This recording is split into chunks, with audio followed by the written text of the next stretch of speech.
Poucas coisas me dão tanto prazer, tanta alegria, do que ver esses jornalistas que fizeram campanha pro Lula, que mentiram sobre o Bolsonaro, sobre os apoiadores do Bolsonaro, que diziam que o Lula ia resgatar a democracia, o amor e que o Brasil voltaria a ser respeitado do mundo afora, agora sendo obrigados a fazer artigos falando tanto que esse governo é ruim, mentiroso, cafajeste. Um deles é o Josias. O Josias fazia campanha escancarada. E agora, meu amigo, olha o que sobrou pra esse jornalista falar sobre o governo. Josias, você escreveu sobre esse manifesto do PT hoje na sua coluna no UOL.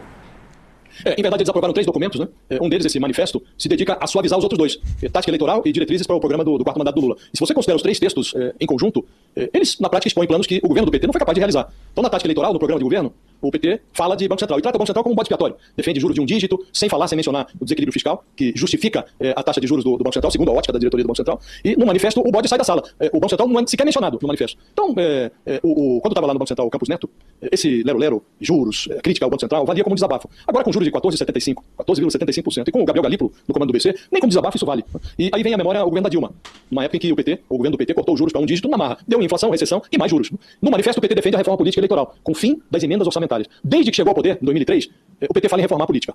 Nos 2 primeiros reinados o governo comprou apoio congressual com mensalão e com petrolão. E sobre o governo da Dilma, as emendas começaram, graças às artimanhas do Eduardo Cunha, começaram a se tornar impositivas. Em 2022, o Lula prometeu que ia abolir o orçamento secreto. Uma excrescência que surgiu no governo Bolsonaro. E depois de eleito, o Lula nem tentou isso, manteve o Centrão nos principais, na Codevasf, por exemplo, ninho de orçamento secreto, o Centrão está comandando até hoje lá. No manifesto, o PT prega a taxação da jogatina eletrônica, das bets, no programa do governo fala até em proibir o jogo do Tigrinho. Mas o partido se esquece de que foi nesse governo do Lula, no pressuposto de que renderia bilhões ao Tesouro por meio de licenças e tributos, que essa jogatina, esse cassino, está disponível no celular dos brasileiros, ganhou impulso. Né? E isso deu no endividamento das famílias, no mau humor do eleitorado com o governo. Então essas discrepâncias... Você não está mencionando a taxa das buzinhas, né? Que eles imporam no povo brasileiro e agora estão falando em retirar.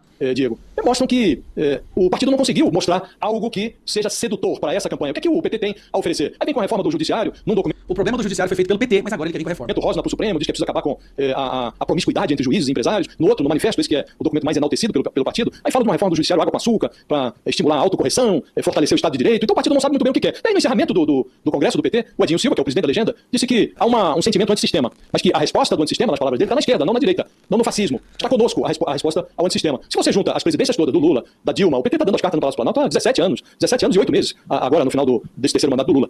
Então é mais fácil o partido se consolidar como algo que ficou fora de moda, e boa parte do eleitorado enxerga pro PT, pro Lula, como algo fora de moda, do que o PT agora, a essa altura, virar antissistema, do dia pra noite. O PT é o sistema hoje. O que resta de consolo pro Lula é que, na oposição, o único contraponto competitivo que a oposição conseguiu organizar é o Flávio Bolsonaro, que é uma novidade com aroma de naftalina.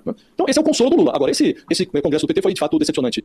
Como o partido tem sido pro Brasil. É porque eu adoro isso, porque isso aqui é um cara que passava todos os dias mentindo sobre o Bolsonaro, atacando o Bolsonaro e defendendo o PT, e o Lula vai trazer a democracia de volta. Aí hoje, ele é obrigado a fazer uma espécie de... Ele fez algo que ele faz muito, falar a verdade. Não tem como defender esse governo, nem seus maiores principais passadores de pano conseguem mais. Só a Miriam Leitão, gente. Só sobrou a Miriam Leitão. Ela é guerreira, essa mulher merece parabéns. Ela não desiste, tá lá ainda defendendo o Lula até o final, falando que a economia do Brasil tá às mil maravilhas.